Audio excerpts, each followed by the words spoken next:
Hey everyone, I just wanted to give you an update on the tea series that we're doing since I'm growing my own tea in Los Angeles, California. So this is, well, it came in a mailer too, but this is what the seeds came in.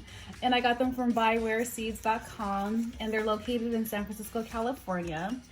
So the process actually takes a long time. I didn't know, I research, but I don't go that far when I have an idea. So I bought the seeds and then I went further in my research and found out that it actually takes 3 years for this plant to grow and actually process seeds. So I'm sorry for all you love it. I won't have any teas, well, at least caffeinated teas for another 2 years, but I do have my herbal teas coming back soon.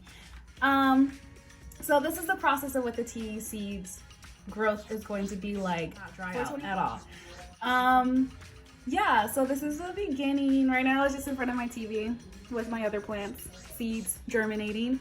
Yeah, I'll catch you guys up on when I put them into the soil. I believe I'll do that in 2 days. So check back soon.